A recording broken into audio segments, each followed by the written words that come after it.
Welcome back to Right Hand Drive Guys. I'm Bobby. This is Aaron. Yo.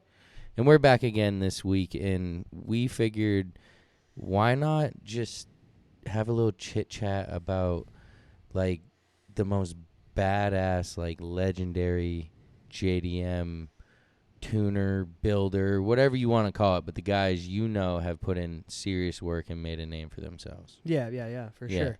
So we figured, hey, let's do it.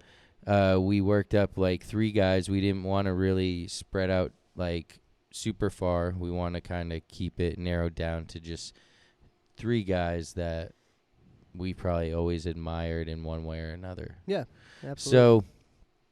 So we're going to start off with Nikira-san from Mines.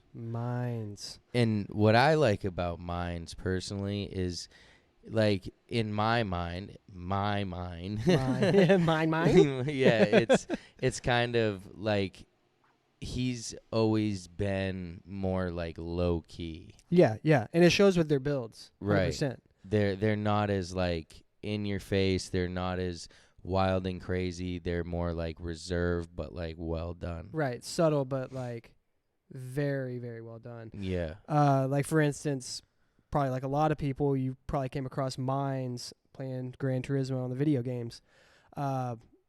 They had, the Skylines, the Evos, and I think a few other cars, but they never were my favorite because they didn't have, a crazy paint job or livery or anything. They just had that one little stripe down the side or whatever it might be. Yeah. And that was kind of boring to play a video game. But once you started tuning it and you're like, holy cow, this thing has over 1,000 horsepower, like that's when they became cool. Yeah. But so not the eye appeal wasn't there. Right. They're like, oh, this is just a stock car. Yeah. But then once you get into it, like you said, and what really shines at Mines, right, is their ECU tuning. And that's kind of what they, as far as I know, that's really what they built their name off from. Was 100%. They were like the first guys back in '85 to offer pre-programmed ECUs for cars. Yeah, because a lot of the times these Japanese cars, if you ever got an SR swap or an RB or maybe even the B series back in the day, they had a speed cut at whatever 110 mile an hour or something like that. Yeah, that's annoying. That's not fun. Yeah. Top speed runs aren't fun when you. yeah, when you're only limited at that, right? So that was probably like one of the main things that people would try to get turned off, as well as a little bit extra power, a little bit aggressive tune, and like for what they could even do in '85 on an ECU. Right. I just like, what do you mean? Yeah, like that seems like crazy, but they started there, but they have obviously expanded quite a bit, and now they do just so much more than that. They've really, really expanded that into carbon fiber, full motor builds, like the whole deal, different interior projects. Right. It's really pretty cool. What would you say if you had to pick what's like your favorite Mines car? Any of the Skylines. Yeah, they nowadays, like any of the Skylines they do, like, because they're just so simple, subtle, clean, but like monsters underneath. Oh, for sure. Yeah. So it's hard to hate on that. I mean, yeah, but like I said, back in the day, it was kind of boring to me. But like nowadays, I guess grown up. Yeah. That's like right. That's the thing. The clean, like simple, like you said, but complete beast under the hood. And right.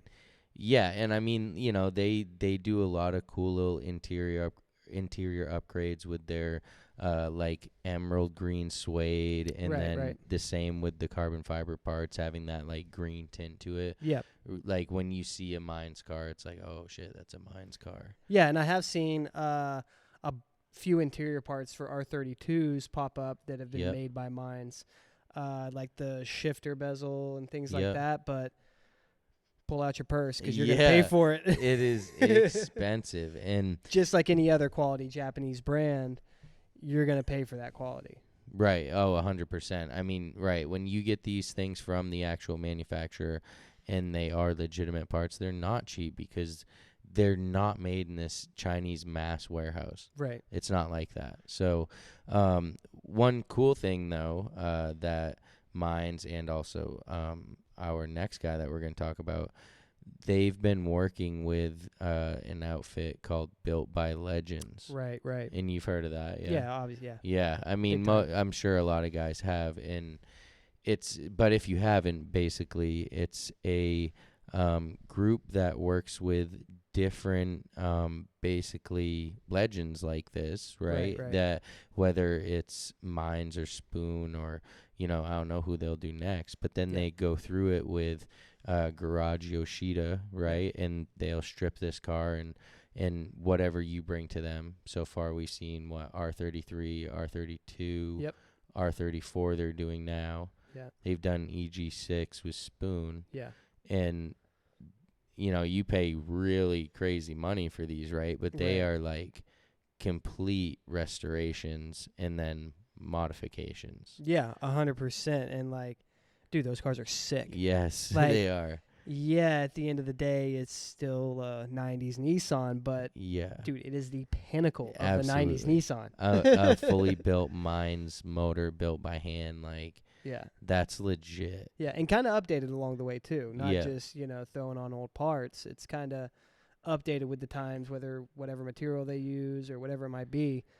It doesn't say period correct to the 90s. It's kind of updated, I guess. Yeah, and they work with this studio to do the full interior, and the guys that work at the studio used to be Honda interior designers. They designed the interior of the Type R, the NSX, all of that. Then they went and did their own thing, and now all of the interiors completely redone by these guys. Headliner, like everything. That's wild. Yeah, you're paying triple digits, like a lot of triple digits. Yeah. But you really are getting like you said, like top tier, the pinnacle.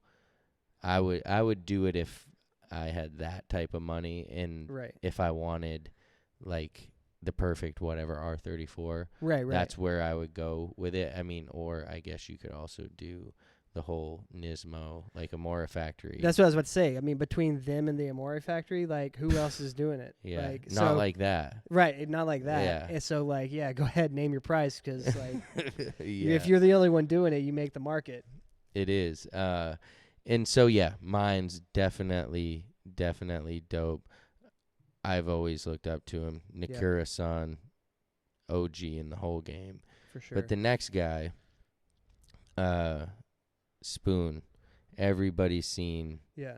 Everybody's Spoon seen. engines. Yes, Spoon. Yes. Yeah. Absolutely. Motec system exhaust. Spoon engines. Yep. T3, T4 turbos, whatever you need. No, they didn't do the turbo stuff, but no. So it was founded in '88, a few years after Mines, and of course they super Honda guys, right? Like 100%. If you've had your EK9, your EM1, whatever it is, you wanted something Spoon at one point or another. Yeah. It's just part of it. Even if it's the little the swan sticker on your door. Yes, exactly. Right. Yeah.